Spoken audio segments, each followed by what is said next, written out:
Hello and good morning. This is Camden Long, and today we're out here on the beautiful rice farm. Ain't nobody out here, just the roosters and the nature and the fresh air, baby.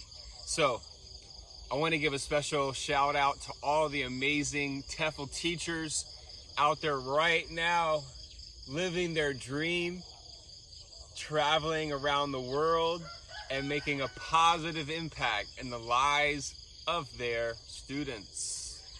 So something really amazing happened yesterday. That's right, yesterday, in my English lesson. And one of my students said that they're reading the Harry Potter book right now. And today's video is how to get paid to teach English online using Harry Potter books, right? So, as I asked my student in the first 5 minutes of the lesson, what books are you reading?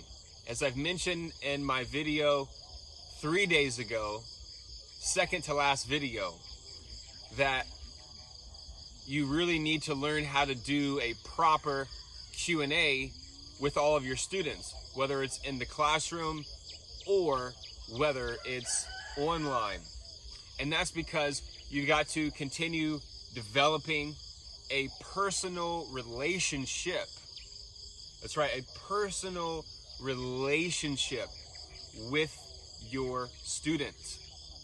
And the only way to do that is by getting to know your student, asking them questions, pulling information from their mouth. And then you can start to formulate what strategies, what ways, what is my pedagogy towards this student. And when you put all that together, well, you're just going to have a wonderful day, as I did yesterday, because I was using Harry Potter as a way to teach English online. So I told the student to go grab the book, but actually, you know what? Let's go back to number one. The first thing that you have to remember if you're going to teach English using Harry Potter is that you need to go straight to Google, or you can go directly to Amazon. If you're doing it through Google, you'll have to type in Harry Potter and then Harry Potter 1, Harry Potter 2, book, Amazon. And then you can click into it where it says Amazon. Or save you a couple seconds, head straight to Amazon, type in Harry Potter. For me, it was The Prisoner of Azkaban. And I guess we got a good fellow over here. So, when I went to Amazon, I took a screenshot of the title of the book, which would be the front cover, and then I took a screenshot of the table of contents, and then a screenshot of the first 3 pages from chapter 1, because on Amazon, you should already know this by now, you can just click, take a look inside, and you'll get like the first 15 or 20 pages of just about any book on the market. And use all of these things to your advantage. It's a free resource. We are living in an abundance of information. So it's really important that you utilize the technology properly so you can experience more joy, more bliss, more prosperity. So we're on Amazon. We've already taken the screenshots. And then I tried to ask a few questions like, okay, why do you like Harry Potter? They might say, he's interesting, he's cool. I like it because of the magic, okay? Which, that's kind of surface level, you know? Because their vocabulary, most of the students, is not fully developed yet. So they can only think of something like cool, interesting, and then maybe they can say something like magic. But that doesn't always happen. So I'll go, what is the title of this book? And it's going to be very, very helpful if you have the student if the student has the book in Chinese, it's going to be perfect, literally perfect. Because as I was going through the table of contents, asking the student, hey, what is chapter 1? What is chapter 2? They read it in English, and then they started to look at their Chinese book, trying to compare and to get, a level of understanding. And then they can put the 2 and 2 together, and then it's like they're building textual comprehension, because they're building from their native language, and then they're bridging it into the English language. And when the student can do that, they're going to feel great inside, because they understand it from their native language perspective, and then they're applying it when they're reading it in English. So we went through all the chapters, and then in some of the chapters I said, like, for example, the Boggart. I said, do you know the Boggart? And of course he didn't know it in English right off the bat.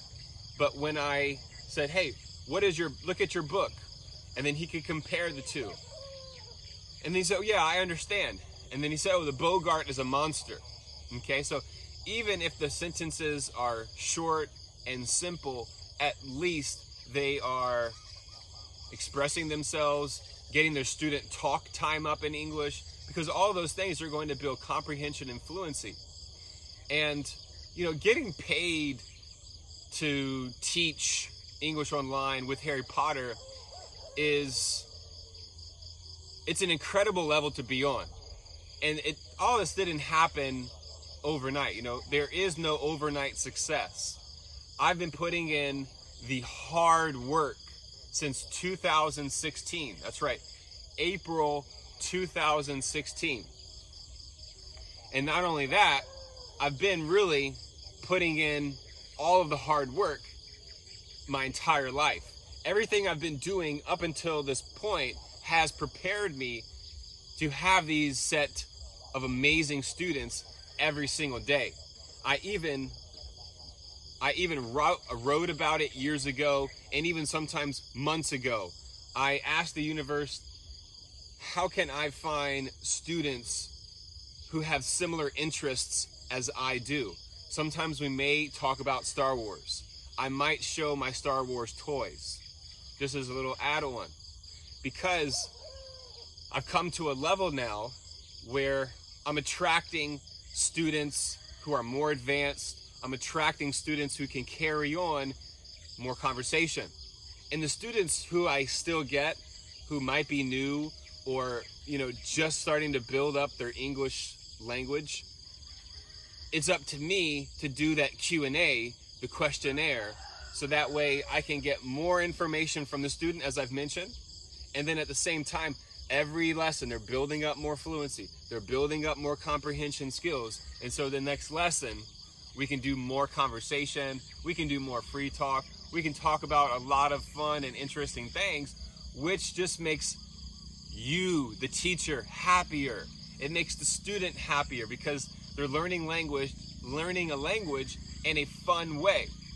And that's going to make a huge impact in your life, because when you're doing something that you love every day, like teaching English at a school or teaching English online, when you finish that work, you're like, wow, I got paid money to do something like this. And then you start to live your dream. You start to come into a reality that perhaps for other people, they're just dreaming about. And so I was a dreamer a long time ago, but I learned that it's not just about thinking, it's not just about saying what I'm going to do, but it's also putting it into action. So if you want to get paid to teach English online using different type of books, I really think, even me, I've never read a Harry Potter book. I've only seen 2 or 3 of the films from start to finish, but that's okay, because Harry Potter is a great opportunity for both boys and girls, because a lot of boys like Harry Potter, and at the same time, a lot of girls like Harry Potter. So it can go both ways. And then after we did the table of contents, the student felt a lot more relaxed. because they can talk about something that is interesting to them, and that's the real key. You know, think about when you were sitting in the classroom as a kid or as a teenager or as a young adult, and if the teacher starts spouting off about things that have not a lot of interest in you, well, your mind is going to be distracted. Your attention is going to go elsewhere. And that's the key to becoming a great leader, a great instructor, is learning how to keep the attention in the lesson, and to not only keep the attention, but to then boom, level up, and then boom, level up. Because one of the things I think, one of my strengths is my ability to think quickly. Some people might call it hyperactive. People can say what they want, but the truth is, I go from one picture and then another slide, and then another picture and another slide, because my mind is thinking quickly. You've got to remember, you are teaching the student, and that student, they got a lot of distractions sometimes, and they're watching the TV or they're watching their iPad, so they're constant images like 1, 2, 3, boom, 1, 2, 3, boom, 1, 2, 3, boom. So you could read a chapter, say, okay, what is the chapter 1? And then throw a picture of Harry Potter in there. What do you see in the picture? Who is it? What are they doing? 3 questions right there, very easy. You got to learn how to loosen up in your lessons. Loosen up, relax, have fun. So, in conclusion right here, getting paid to use Harry Potter books, I want to say it's almost like a privilege, because it's the first time that I've ever actually done that in my lessons. And you can apply this to private lessons, you can apply it to free talk. If you're teaching at a school, no matter where you are, and Harry Potter has been translated into so many different languages around the world, when you're teaching in the classroom, that's a great opportunity. And even better, if you're doing private lessons, it doesn't matter what country you're living at. People are always looking to learn English. And when you show that you have a Harry Potter book, and even better, it's not that expensive, you could even buy, let's say you go to Spain, maybe you're teaching in Spain, and then you get Harry Potter in Spanish, you get Harry Potter in English or Japanese. You get Harry Potter in Japanese, you get Harry Potter in English, and then when you can meet the parents, that's right, meet the parents, you can show them, hey, look, I love teaching. I think your daughter's doing a great job, but, they need a little bit of extra tutoring on the side. And I believe that Harry Potter is a great way to build comprehension and fluency for your child, okay? So if one parent likes it, they could tell other parents, and before you know it, you could be teaching 4 students at the same time with one book, one teacher. That's you. So there's so many opportunities financially that you could actually apply this.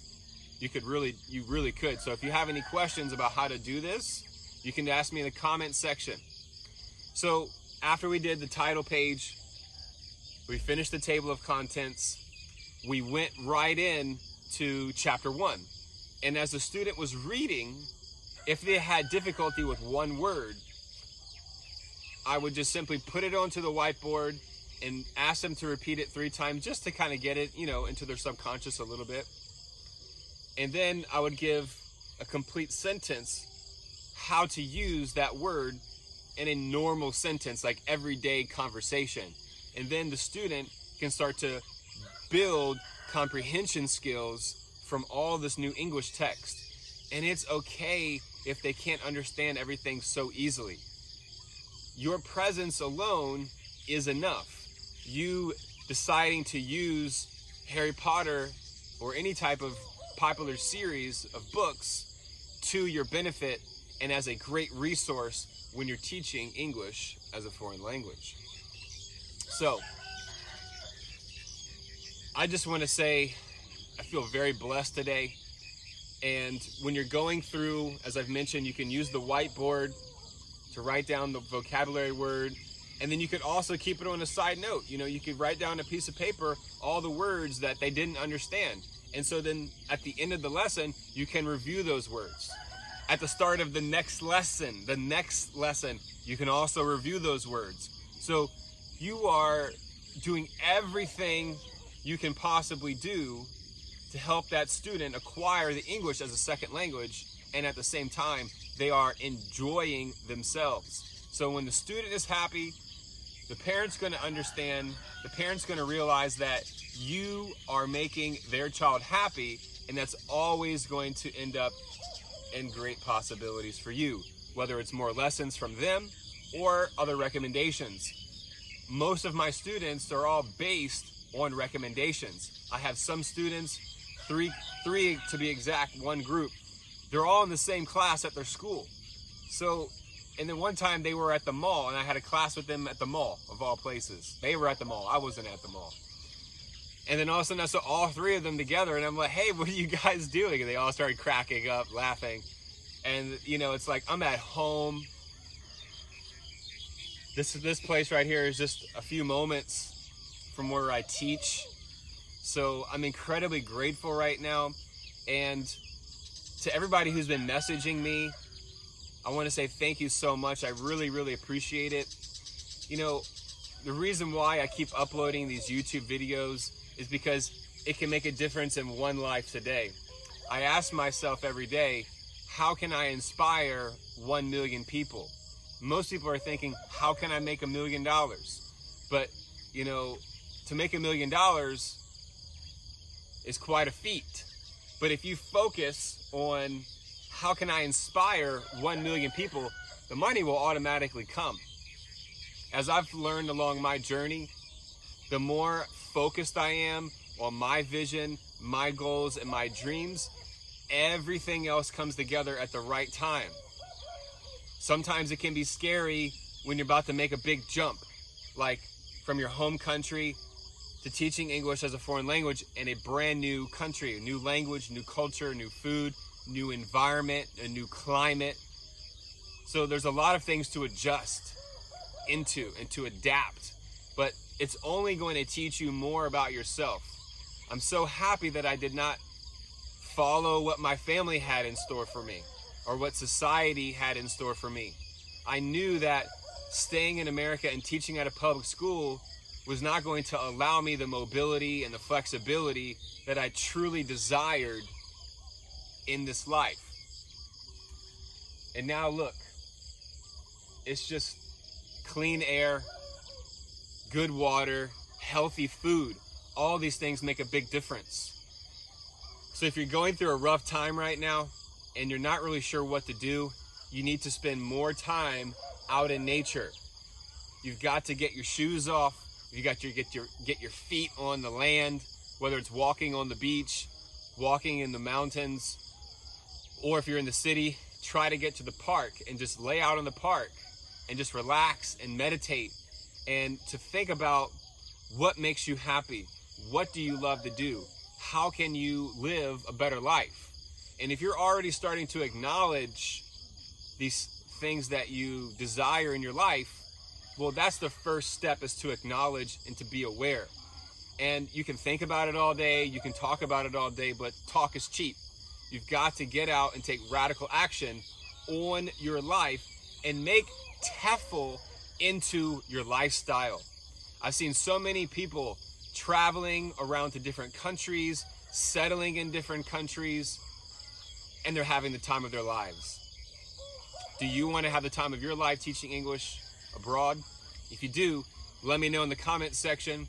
I'd be happy to help you, provide any guidance that I can help you with, because that's what I love to do. That's what I'm here to do, actually. So I want to say first, thank you so much for everyone who's signed up for TEFL consultations. And if you're interested to have some one-on-one expert guidance on where you can take your career as an ESL, as a TEFL teacher, then I can help you out in ways that you'll never imagine. And then at the same time, I got my new ebook coming out November 15th. You can pre-order your copy. Thank you, Franco. Appreciate your interest.